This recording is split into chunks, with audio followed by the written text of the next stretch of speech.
So I want to talk to you today about misperceptions. Now, a misperception, if you take the word apart, simply means something that you have perceived amiss. You had one view, you had one way of looking at it, you had one way of seeing it, and then as you got further and deeper into it, you found that you really didn't fully understand the issue. The technical definition of misperception is a wrong or incorrect understanding or interpretation.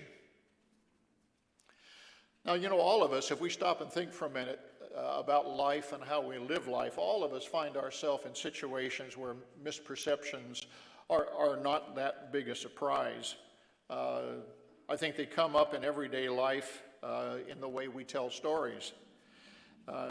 Ever tell a family story in a family setting and have somebody stop you and say, well, that's not exactly how it happened. And then they edit your comment.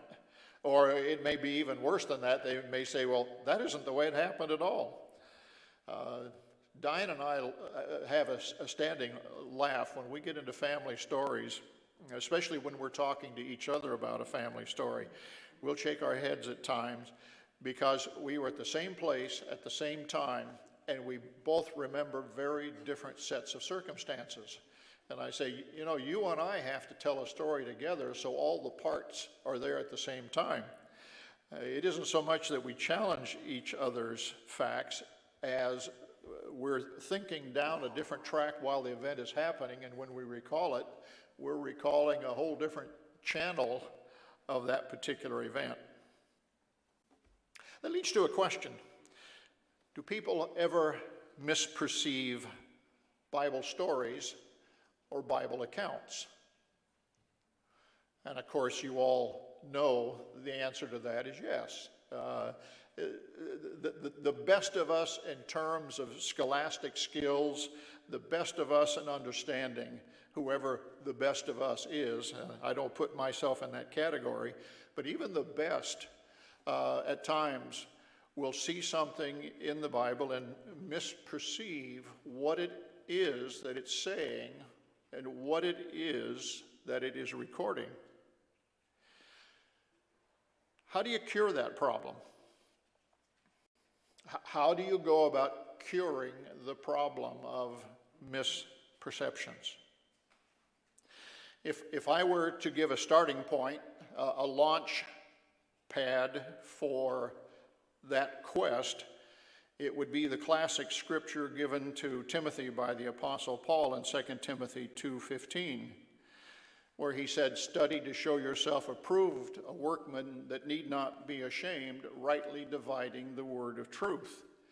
That's jam-packed with a starting point. It starts out simply with study. If you try to live on your recall of what the Bible says, sooner or later, it's like a leaking gas tank. It will drip long enough that eventually you don't have anything to recall because it's all faded away. Study keeps us primed. It keeps us topped up. It keeps us aware. I think all of us, when we go back to a book that we haven't studied for a while and we read it, we say, wow, I don't know that I remember seeing that there. And we go through that over and over again. So study as opposed to casual reading. You can have a Bible reading program where you assign yourself certain chapters through the year, and that's a wonderful thing to do. But don't ever confuse that with study, because they're not the same thing. Bible reading is more casual. Study is more intense. It's important to understand because the Bible is so intertwined and interconnected that an awful lot of what is in the Bible has a backstory to it. And that when you're reading an account, there's a high probability in many, many instances where there's information that precedes it that if you're truly going to understand it, you're going to have to go back in time and find out where the whole chain of information began. So you search out the whole story. You start by realizing that study is intense as opposed to reading, which is casual. And then you search to see that you have the whole account. Rightly divide has a literal meaning. It means to cut a straight line. And there are all sorts of, if you go into commentaries or people who write observations about the Bible, you'll have 1,001 analogies that people have created to illustrate this point. And you can pick and choose among the smorgasbord the ones that help you understand what rightly divide means. It's everything from cutting a straight furrow if you're a farmer. I was talking to someone in farming during the time I was in Texas, and they were making the comment that now everything is laser guided. You got a GPS, you've got laser guidance, and a tractor row is just as straight can be. As opposed to the old days where a farmer did a line of sight eyeball, and based on his skill and experience, that determined how straight that furrow was as he created furrow after furrow after furrow. On the opposite end of it, in fact, one commentator made mention to Luke, the physician, and that cutting a straight line may deal with a surgical incision and the ability to make sure that one had a very deft hand, a very skillful hand, and cut a very accurate line so as not to harm the patient. All of these, of course, deal with the need for accuracy as opposed to deviation. That the more accurate you were in what you did, and the less you deviated from that accuracy, the more you had the capacity to understand. So, in terms of dealing with misperceptions and curing misperceptions, this is a start point. This is a baseline. Applying the principles in 2 Timothy 2:15 are a place to start in dealing with misperceptions. I'd like to apply with a case study what I've said so far. In the time we have in a sermon, the allotted time, it's just enough time to give one illustration from the Bible that will demonstrate how easy it is to misperceive the facts as we read through biblical accounts. At the same time as getting a case study and how easy it is to misperceive, we'll have the opportunity to see how challenging it is to then actually get the story straight. And then we'll take it even a step further, and that step further is to come to the place of understanding that when you have cut the straightest line, when you have rightly divided everything that is there that you're capable of dividing, that you still can find yourself in a position where there are some elements to the story where you simply have to say, I don't know the facts. There simply is not enough information available to come to a solid conclusion on every fact that is a part of the story. We're going to see all of those elements in the one illustration today. So let's launch into our quest, which we will title Korah's Rebellion, a study in misperception. The story of Korah's rebellion is one of the great Bible stories because of the high drama. When you look at drama, the crossing of the Red Sea, that's dramatic. The plagues in Egypt, that's dramatic. Christ walking on the water, that's dramatic. There are a number of dramatic stories. The story of Korah's rebellion is a story of high drama. In fact, it's one of the Bible studies at the very top of the high drama category. Because here's a story of Moses dealing with rebels in a new and a never before seen way. He says, this is going to be dealt with in a way that something has never been dealt with before. He said the earth is going to open up, create a chasm. Everyone on the wrong side of this dispute is simply going to disappear into that chasm, and the earth is going to close again as if they had never been there. quite a situation, quite dramatic. The irony of it all is even with this threat, the challengers were undaunted. When Moses put this threat before them, as we say, they didn't even blink. The most dramatic verses in this account, so that we start with the highest drama before we begin to take the story apart, is found in Numbers chapter 16, beginning in verse 26.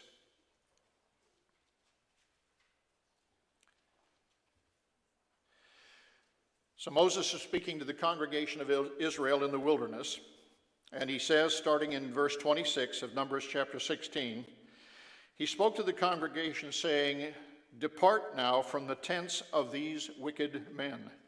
Touch nothing of theirs, lest you be consumed in all their sins."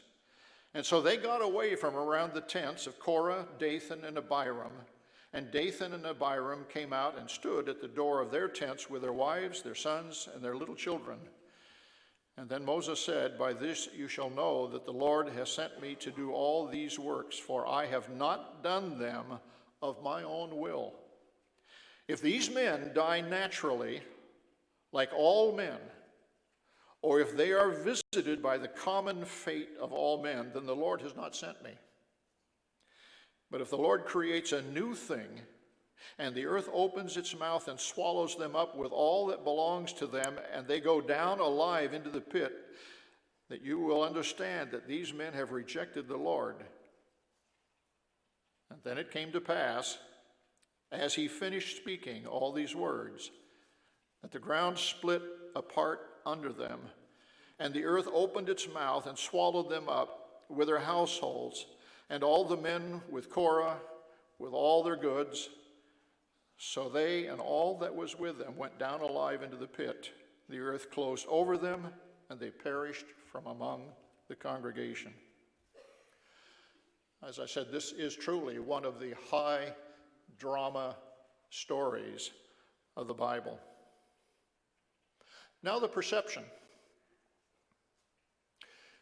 You know, this whole account is referred to commonly as Korah's rebellion. The perception people have from reading these verses is that the earth opened and Korah, Dathan, and Abiram, and all their families fell into the abyss, and the earth closed up again, and they were gone. And this is commonly how the story of Korah's rebellion is told. There's only one problem. This is a misperception. Let's start with the backstory. Numbers chapter 16 is the place where we will spend this sermon. We'll launch sideways to other places rarely, because we don't need to go too many times outside of this chapter itself. The story of Korah and the story of Dathan and the story of Abiram is a story rooted in jealousy. One kind of jealousy, but one kind of jealousy from two different directions. And so the whole story is about jealousy, a common form of jealousy, but the parties are not coming from the same place.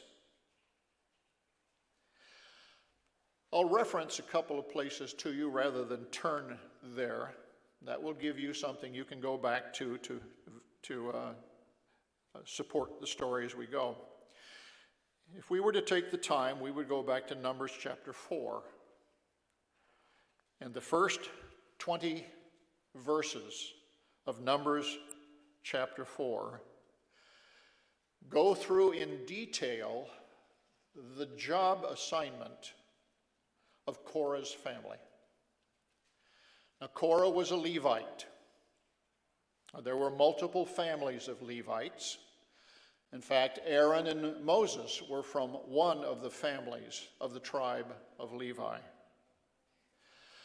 But Korah came from a family of the Levites that was given the highest honor and the most special assignment of all the Levitical families. Short of being in the priesthood, no greater honor could have befallen a Levite than that which befell the sons of Kohath, which was the family that Korah was from. As God was dividing under Moses the duties of care and maintenance of the tabernacle, and we all know that as Israel journeyed during the 40 years, the tabernacle was set up, taken down, set up, taken down, set up, and taken down. Who knows how many times? We all know that the Holy of Holies in the middle of the tabernacle was a sacred area into which no one could go, not even the priests, with the exception of the high priest, and he only one time in the year. Not obeying that would cost a person their life. Opening that curtain and looking into or going into the Holy of Holies was immediate forfeiture of life. So when it came time to tear the tabernacle down, you had quite a job, because you had a sacred area that people understood it was fatal to deal with wrongly. So God said, here are the instructions when it's time to take it down. And he went through detailed description of how the priesthood and the priesthood alone were to dismantle all of those sacred things, how they were to cover them over so that they were completely wrapped up and covered. And then when they were completely wrapped up and covered, who was entrusted to care for it, carry it, and see it to its next destination? Korah and his family. They were entrusted with the holiest of the holy things, and their transportation from the time the tabernacle was torn down till the time the tabernacle was set up again. A high honor. But Korah was a jealous man. He was a jealous man, literally coming and going. Because as he looked at life as a son of Kohath, he realized that his uncle's kids were the priests.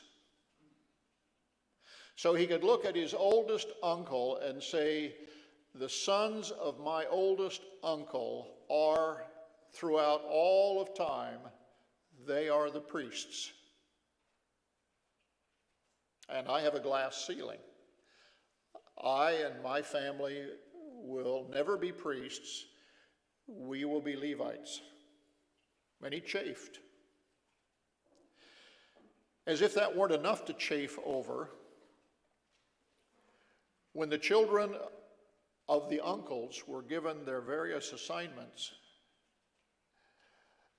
it was one of the children of his younger uncle who was placed in charge of all the Levites. And so he said, you know what? Aaron, who's one of my cousins, he and his kids will always be priests, and I'm a Levite. And to add insult to injury, some of my cousins from my youngest uncle have been placed over me in authority. And so when it comes to who do I answer to one of my younger cousins. And Korah was not a happy camper. The jealousy of Dathan and Abiram was of a totally different type. As I said, one line of jealousy, but from different directions. Dathan and Abiram were sons of Reuben. They were sons of the firstborn of Israel who had lost the right to be the firstborn. There was a tribal jealousy. But in addition to a tribal jealousy, there was a focused jealousy at whoever it was who would be the singular leader over Israel. My father and my family have been bumped from being firstborn by the laying on of hands of Ephraim and Manasseh and the blessing being passed to Joseph. That's bad enough. If we had been in the firstborn position, then one of us, and the arrogance of Dathan and Abiram was probably such that they figured one of us, probably meant by name Dathan or Abiram, would be standing where Moses is standing. And so there were 3 jealous men who came before Moses. One jealous of what we would call civil leadership, that being the leadership of Moses, and one being jealous of ecclesiastical leadership, that of Aaron.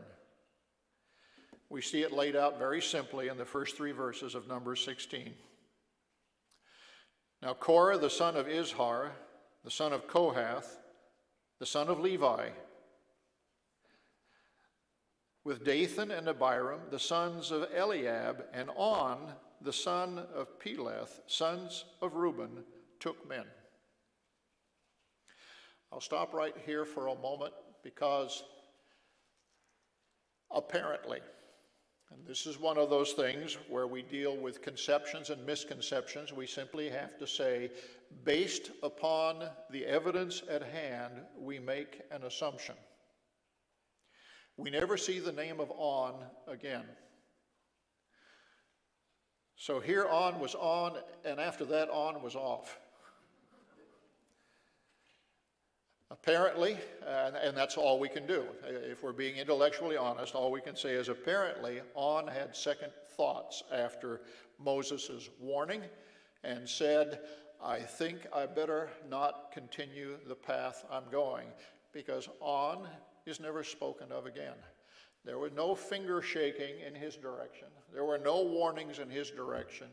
There were no epitaphs. So apparently On took the warning and backed off. But originally there were 4. Korah the Levite, Dathan, Abiram, and On, all sons of Reuben. And they rose up before Moses with some of the children of Israel, 250 leaders of the congregation, representatives of the congregation, men of renown. These were movers and shakers. These were people that were well known and widely known. And they gathered together against Moses and Aaron and said to them, You take too much upon yourselves. For all the congregation is holy, every one of them, and the Lord is among them. Why then do you exalt yourselves above the congregation of the Lord? You know, it's interesting, brethren, when people are jealous, how smoothly they can construct what appears to be a plausible argument, but is in fact not plausible at all. Moses and Aaron didn't choose the jobs they had. In fact, Moses had to be threatened into his job. At the burning bush, he was tap dancing every way he could to get out of that job, and God finally told him, Moses, stand still, shut up, and listen. You got a job, and you're going to do the job. It had to be quite an insult for Moses to be told, you've taken too much on yourself, when he knew that he not only had not taken anything on himself, he had tried every way he could not to have anything on himself. You know, it's hard when there's nothing but the surface in front of you to argue with the statement that the whole congregation is holy, because that's exactly what it says in Exodus chapter 19. You're a holy nation, a royal priesthood. They were simply citing what everybody heard in Exodus 19. And they were doing a very skillful job of mixing apples and oranges, because even though they were all a holy nation, you still had to have assigned tasks. And Moses and Aaron were simply fulfilling the tasks assigned to them by God. And Dathan, Abiram, On, and Korah were chafing at the assignments that had been given to them. So here's the issue and the charge. How did Moses begin to handle the situation? Let's look at verse 4. When he heard it, the first thing he did was fall on his face. And when he got up, he spoke to Korah and all his company, saying, tomorrow morning, so this wasn't something they're going to let cool off. We are going to deal with this, and we're going to deal with it immediately. Tomorrow morning, the Lord will show who is his and who is holy, and will cause him to come near to him. That one which he chooses, he will cause to come near to him. So he said, it's showdown at OK Corral tomorrow morning. And he said, this is what, if you want a job that isn't yours. All right, then let's play priest. Verse 6, take censers, you, Korah, and all your company. Put fire in them and put incense in them before the Lord tomorrow. And it shall be that the man whom the Lord chooses shall be the Holy One. And then he said, you take too much on yourselves, you sons of Levi. Moses was not a happy camper. He said, look, you've made charges against me, and the charges really are charges against you. You're the ones who have taken too much upon yourselves. You know what? I'm speaking to a converted audience who knows the Bible and knows the stories of the Bible. And when you get to this particular place where Moses says, Korah, you want to play priest? Let's play priest. Get your censer, get it all prepared, get ready to set it on fire and come before the Lord. You know what? Every one of those people remembered Nadab and Abihu, the two oldest sons of Aaron, who wanted to play priest in a way other than the way God had described, and died instantly. And these men were foolish and arrogant enough to think that they could come. If they were smart, they would have stopped and said, you know what? We're going to be stepping into exactly the same set of sandals that Nadab and Abihu were standing in. But the level of arrogance was unbelievable. They literally felt they could step into those sandals, take their censer, bring it before God, fulfilling the function that was assigned only to the priest, and that somehow, some way, God was going to say, well, I really like this. The job is yours. Then Moses said to Korah, verse 8, hear now, you sons of Levi. Is it a small thing to you that the God of Israel has separated you from the congregation of Israel to bring you near to himself, to do the work of the tabernacle of the Lord, and to stand before the congregation to serve them? In other words, yes, Korah, I know you're not a priest, but do you have respect for the special position that God has given you? And that he has brought you near to himself, you and all your brethren, the sons of Levi with you. And are you seeking the priesthood also? You remember the layout in the wilderness of the tribes? Every time they parked, they had assigned places. You had the tabernacle building, and on north, south, east, and west, one body of Levites camped directly adjacent to the tabernacle. Behind each of those blocks, there would be 3 tribes of Israel behind them. And so right up against the tabernacle would be the camp of one body of Levites on the west, one on the south, one on the east, and one on the north. And behind each of those, there would be 3 tribes of Israel. And so they were always closer to God.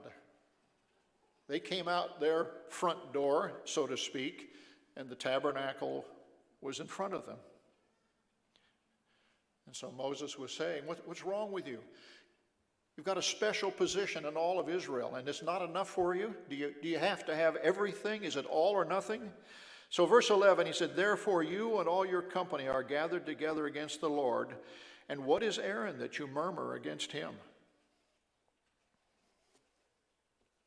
So this was Moses' response. Why are you where you are? Why can't you be content with what God has given to you?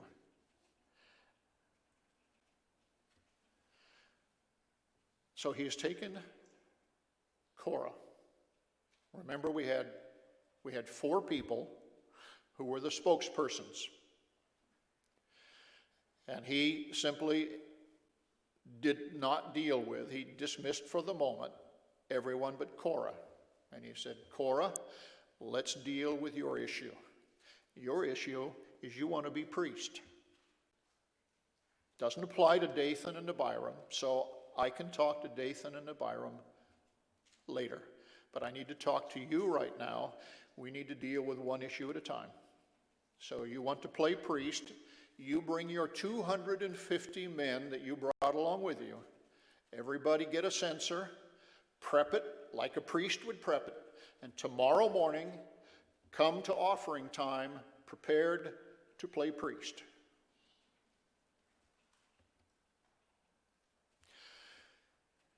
When all of that was ironed out and everybody was nodding their heads, that they all understood the instructions, they all knew the game plan, then Moses basically in his mind was ready to say, I'm now finished with Korah. I've got Dathan and Abiram and On over in the wings, so I need to go talk to them. And when he gets there, On is gone. And he only has to talk to Dathan and Abiram. But talking to those men, well, that's a different conversation. Verse 12.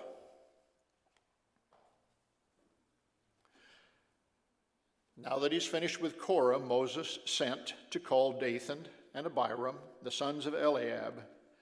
But they said, we're not coming up. In other words, if you want to talk to us, you come to where we are. We're not taking orders from you. You're not our boss. We're not coming. Is it a small thing that you have brought us up out of the land flowing with milk and honey to kill us in the wilderness? That you should keep acting like a prince over us? Moreover, you have not brought us into a land flowing with milk and honey, nor given us inheritance of fields and vineyards. Will you put out the eyes of these men? In other words, are you going to put blinders over us and try to snow us? We're not coming up. So they weren't bashful about saying, we don't have to obey you, we don't have to listen to you, and we're not coming up. If you want to talk to us, you come to our house. This is the attitude of Dathan and Abiram. We then arrive at verse 15. Then Moses was very angry and said to the Lord, do not respect their offerings. I have not taken one donkey. Now, in the hierarchy of owned livestock in Israel, the bottom of the barrel was a donkey. You know, an ox, they didn't have horses at this particular time that we're aware of, but, you know, a horse, that would be up here. Oxen, and then a sheep, and then goats, and at the bottom of the barrel was a donkey. He said, I haven't taken a donkey from these guys, and I haven't hurt any of them. And then Moses comes back to Korah, and he says, tomorrow you and all your company be present before the Lord, you and they as well as Aaron. So he now makes sure he's finished with Dathan and Abiram, and he's muttering. He's saying, Dathan and Abiram said they're not coming up to see me. And he said, the audacity of it all. I've never taken a single solitary thing from any of them. And I didn't choose the job either. So when he's finished muttering about Dathan and Abiram's insult, he comes back to the task at hand, which is Korah. And he says, tomorrow you and all your company be present before the Lord. This is verse 16. You and they, as well as Aaron. Each of you take his censer, put incense in it, and each of you bring his censer before the Lord, 250 censers. You also and Aaron, each of you with his censer. So I said, Korah, let's make it very, very plain. I want to see 250 censers tomorrow. I want to see you, and I want to see the 250 men with you. So every man took his censer, put fire in it, laid incense on it, and stood at the door of the tabernacle of meeting with Moses and Aaron. And Korah gathered all the congregation against them at the door of the tabernacle of meeting.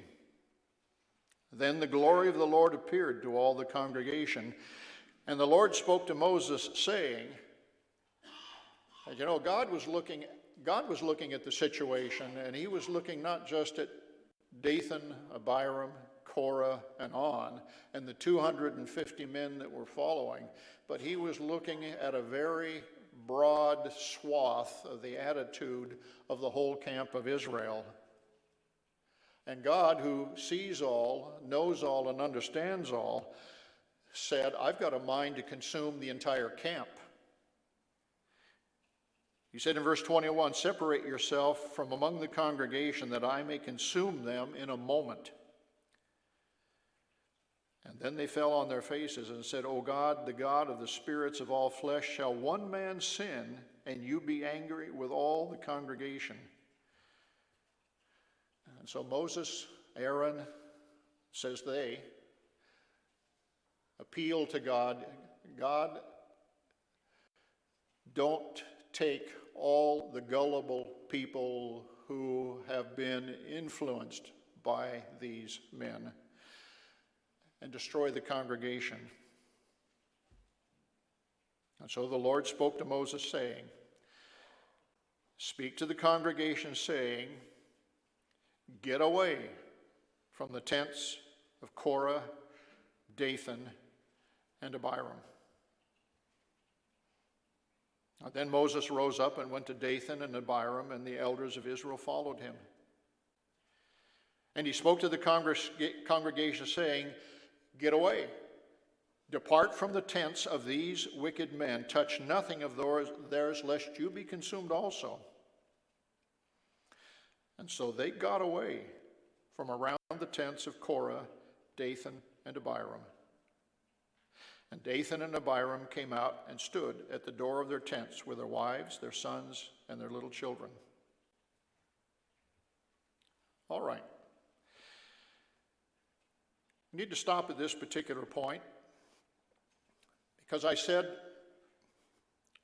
when you deal with misperceptions, your first task is to correct the misperception. To study more deeply, to find all the story involved. And to understand in the end of it all that there may be elements to it that you simply have to say, I don't think I can find all the pieces. It's an interesting statement in verse 24. The New King James alters what the Old King James says in a way that it loses its power and impact. And I would dare say for all of us who speak English and not Hebrew, even if the Old King James was read, we, with our lack of knowledge of Hebrew, probably wouldn't get the full impact. The Old King James in verse 24 says, speak to the congregation, saying, get away from the tabernacle of Korah, Dathan, and Abiram. The Hebrew word is mishkan, and in the Jewish community, mishkan is the word that is always used to describe the tabernacle of God. Now, that doesn't mean it's used exclusively in the Hebrew language for the tabernacle, but the point is made that a mishkan, a tabernacle, is not automatically the same as someone's dwelling tent. And so some will ponder whether or not Dathan, Korah, Abiram, the three of them, had a business location, for a lack of a better term. That they had a tabernacle that was separate and distinct from their homes. In the end, you have to shrug your shoulders and say, there's not enough information to know. I was talking to Diane as we were driving here, and I said, you know, when it comes to the layout of Israel and the common story that God opened up the earth and swallowed up Dathan, Korah, Abiram, their wives, their children, the perception, the way the story is told, he said it is not beyond possibility, but it is way, way out on the edge of probability. And let me explain why. I explained to you a moment ago the physical layout of the campsite. On the south side of the tabernacle, and for the sake of visualization, think of the tabernacle as occupying basically a football field. So when you're looking at the tabernacle, you're looking at a piece of real estate that's like the size of a football field, for the sake of visualization. On the south side of that football field are the sons of Korah, camped. That's where they live. I think it's very conservative when you deal with census numbers and it tells you how many adult men there were, to simply say, if this is the number of adult men, then there would be an equal number of adult women. And since most adult men and adult women were married, and when we look at genealogies and the sizes of the families, it is extremely conservative to say if you see a number of adult men, you can add an equal number of adult women and just add 2 children. And as I said, that is ultra conservative. When you look at genealogies that have 4, 5, 6, and 7 sons and hasn't even numbered the daughters. Sitting adjacent to the tabernacle to the south were 46,000 Levite campers. That's a lot of camps. Mr. Reeves was thanking you for coming out, 100 and some of you who camped out of Beacon Rock. 100 of you try to picture 46,000 camped. That's just the Levite bumper. Behind the Levite bumper, and when I see graphic depictions, I have to chuckle to myself, because if you Google images of the layout of the tabernacle, they will have this block that says Korah. And then behind it, they will have Reuben and the 2 adjacent tribes, and they'll have them lined up very nicely behind Korah. There were more people in the tribe of Reuben than there are people in Vancouver, Washington. It's nice to have 3 blocks, each of them the size of Vancouver, camping behind a football field. Before you get to the corner were the next 3 tribes who are larger than Vancouver. There's no physical way. They either had to be stacked so that they were going out from in a narrow band, or they were auditorium where they went out in a V, but there was no way that you could put that kind of camping behind a football field with those numbers. Now, unless Dathan and Abiram were at the very, very front edge of the tribe of Reuben, and Korah was at the very, very back edge of Korah, there is no way that all of them would have been close enough for the earth to open up, swallow them all up, and close. And there is no mention of 2 earth openings, 2 locations. So as you study, there are areas where you have to put a question mark. And you have to say, you know what? He didn't say.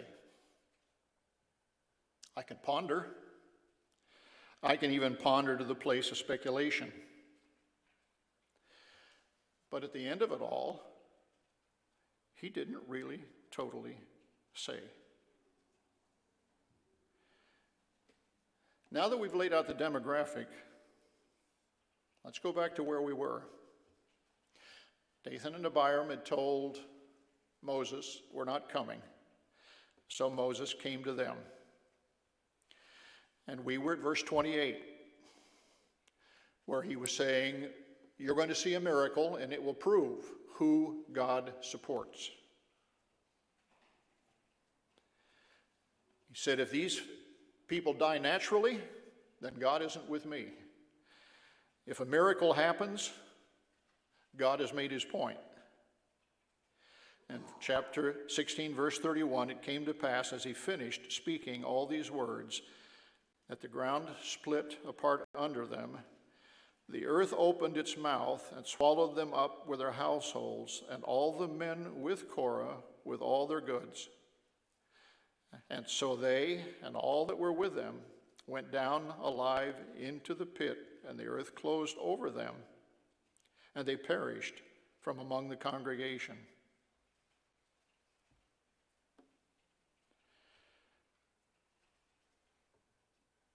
Now it's time to deal with misperception. We've laid out all the scriptures. We've laid out the story. We'll start out with the probability first, and then we will work from there.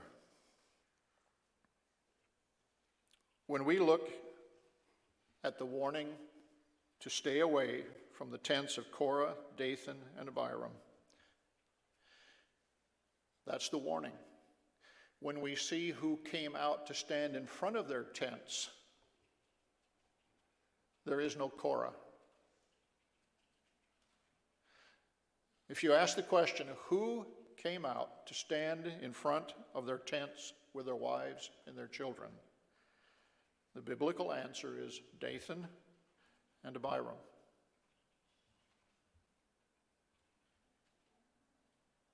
Starting point.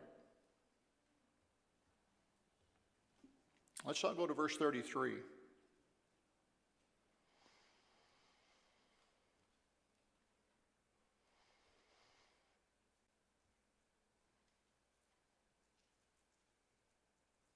Verse 33 is where the pit closes. Verse 34, the congregation is ready to run in panic. Because they saw what happened, they said, we better run as fast as we can because maybe the earth will open up and swallow us too. As that is happening to Dathan and Abiram, something is happening back at the tabernacle. Back at the tabernacle, a fire came down from the Lord and consumed the 250 men who were offering incense.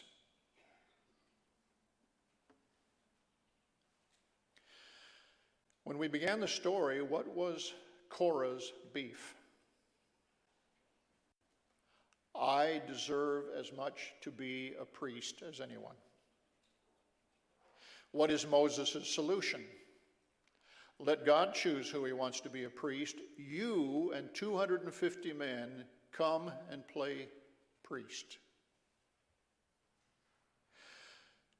When the earth opens, It is Dathan and Abiram and their families who are standing at their tents when the earth opens.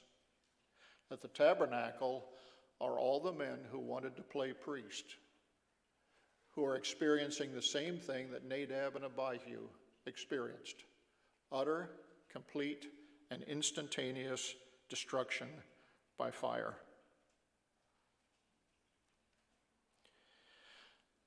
They built a memorial to that event. Verse 36, the Lord spoke to Moses, saying, "Tell Eleazar, the son of Aaron, the priest, to pick up all the censers out of the blaze." He said, because they're holy. The fellows that were carrying them were not holy. They're ashes. But the censers were holy. So pick all of them up. The censers of these men who sinned against their own souls, let them be made into hammered plates as a covering of the altar. And so there was a metalsmith hammered covering for the altar to remind people from that time onward of the consequences of playing priest. Make them into a hammered plates as a covering for the altar, because they presented them before the Lord, and therefore those censers, they're holy, and they shall be a sign to the children of Israel. So Eleazar the priest took the bronze censers, which those who were burned up had presented, and they were hammered out as a covering on the altar, to be a memorial to the children of Israel, that no outsider who is not a descendant of Aaron shall come near to offer incense before the Lord, that he might not become like Korah and his companions, as the Lord had said to him through Moses. Verse 40 implies very strongly that this memorial was to make the point that just as Korah and his companions came to offer fire, this will be a memorial that this should never, never, never, ever be done again.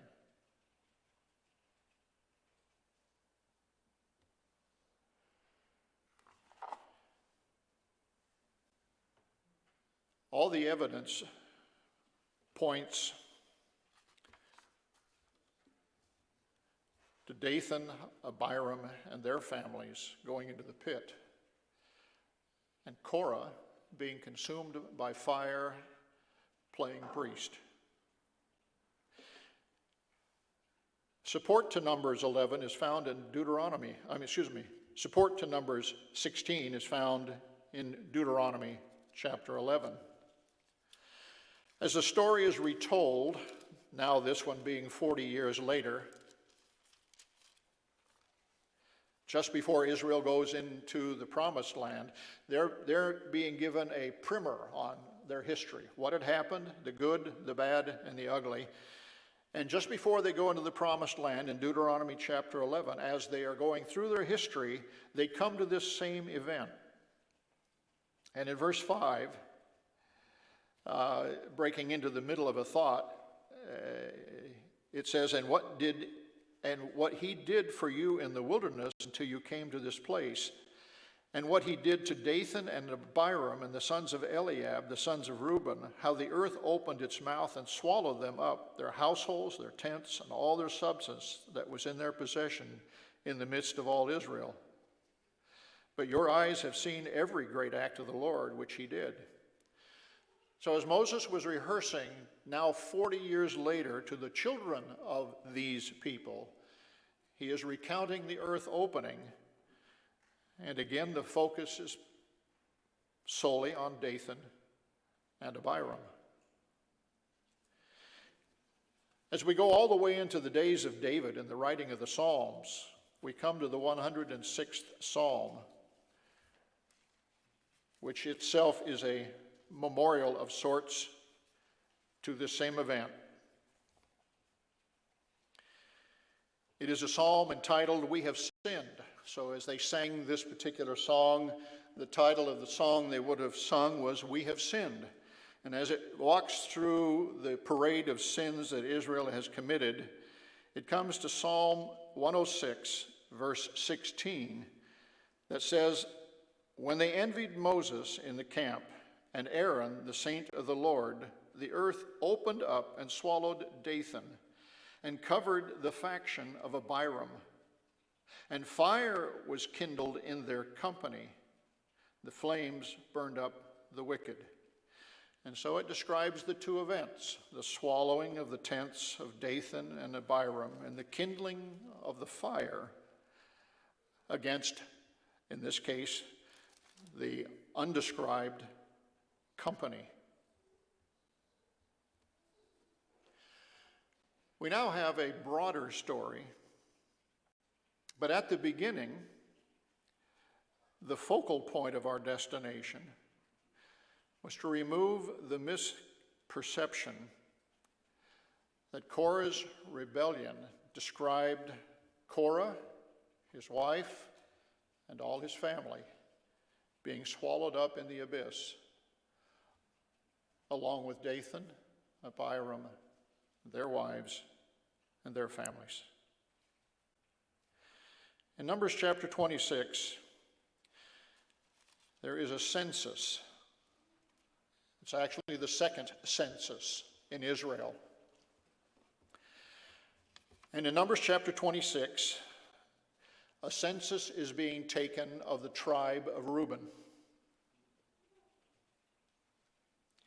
And it came to pass after the plague that the Lord spoke to Moses and Eleazar, the son of Aaron, the priest, saying, "Take a census of all the congregation of the children of Israel from 20 years old and above by their fathers' houses, all who are able to go to war in Israel."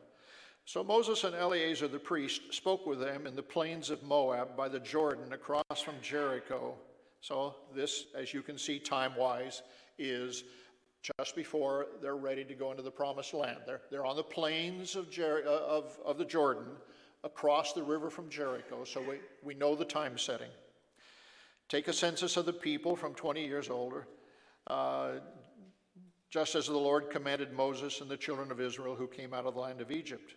Reuben was the firstborn of Israel. The children of Reuben were Hanok, the family of the Hanokites, of Palu, the family of the Paluites, Hezron, the family of the Hezronites, and Carmi, the family of the Carmites. These are the families of the Reubenites. Those who were numbered to them were 43,730. And it continues on, and the sons of Palu were Eliab. The sons of Eliab were Nemuel, Dathan, and Abiram. Now they're long dead, but we're taking a census. But what is interesting is what follows. These are the Dathan and Abiram, representatives of the congregation, who contended against Moses and Aaron in the company of Korah when they contended against the Lord. And the earth opened its mouth and swallowed them up together with Korah when that company died, when the fire devoured 250 men, and they became a sign. Nevertheless, the children of Korah did not die. It is until we're 10 chapters later, as a footnote to a census taken of the tribe of Reuben, that we come to the place where they say, oh, by the way, Korah's kids are still alive. They didn't go into any pit. The Jewish Publication Society and literally multiple other translations clarify verse 10. Because verse 10 makes it appear that Dathan, Abiram, and Korah all went into the pit. And the earth opened its mouth and swallowed them up together with Korah when that company died, when the fire devoured 250 men, and they became a sign. The Jewish Publication Society writes this in a way that you understand that the writer of this verse is describing two events. It reads, "And the earth opened her mouth and swallowed them up together with Korah when that company," in other words, they opened the mouth and swallowed them up at the time when Korah and his company died. What time, and you say, well, when did they die? And it says, what time the fire devoured 250 men, and they became a sign. And so what is being described here is not that Dathan, Abiram, and Korah all went into the abyss, but as Dathan and Abiram and their families were going there, there was an additional company being destroyed by fire, which was composed of 250 men who were offering incense. It is interesting when we look at the misperception that all of Korah's family went into the abyss to see the scriptural statement very simply made that that isn't what happened. But you know what is interesting is not only did it not happen, but what followed, and there may be times as you read where every once in a while you can see whether I'm hitting a nerve here, a nerve of recognition. Are there times every so often where you see a scripture that you have to stop and say, wait? I mean, in regards to Korah? When I finish what I'm going to say to you, I think the answer for some of you will be, yeah. There have been times where I stopped for a moment and then continued on, but it did arrest my attention. As infamous as was their father Korah, his sons distinguished themselves in the service of God. Between the days of Joshua, when he stepped down from filling Moses' shoes, until the anointing of Saul to be king of Israel, of all the judges, there is arguably no more notable judge than Samuel, who was a son of Korah. If you read 1 Samuel 1, verse 1, it will provide you with another opportunity to solve a misperception, because 1 Samuel 1:1 will describe Samuel in the New King James as an Ephraimite. That is a misperception, and you can easily solve it with a little bit of Bible study. 2 generations later, after Samuel, David, with all of his zeal to build the temple of God, was told by God, I will not allow you to build my temple. You are a bloody man. And so David spent all of his energies stockpiling money, gold, silver, linens, draperies. David did everything he could short of building that temple. He constructed the services. He designed the music. He designed the personnel. And as David was designing the personnel, he chose men to be the head of his musical program. And there were 3 singers who were foremost. One of them we know well if we read very many Psalms at all. His name was Asaph, probably the most famous in our day and time of the singers. But Asaph was the right-hand man to the chief singer, whose name was Herman. And Herman was Samuel's grandson, a son of Korah. Have you ever noticed how many of the Psalms are written by the sons of Korah? It tells you in your Bible.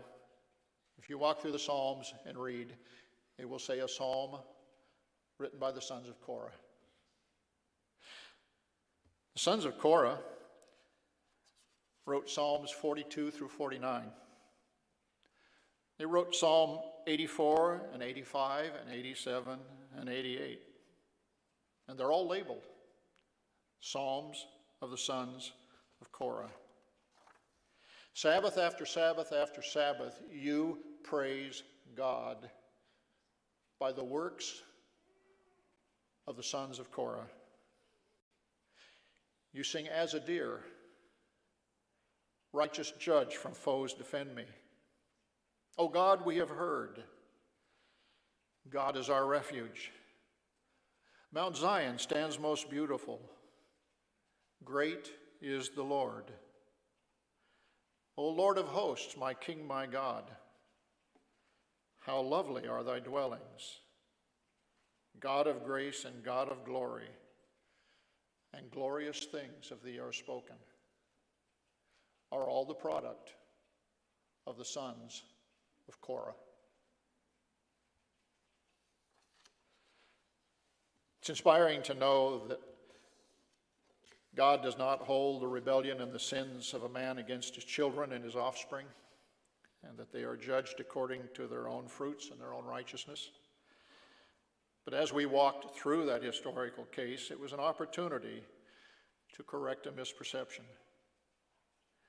As I said at the beginning, correcting misperceptions requires careful and thorough study of God's Word and a determination to follow Paul's admonition to study.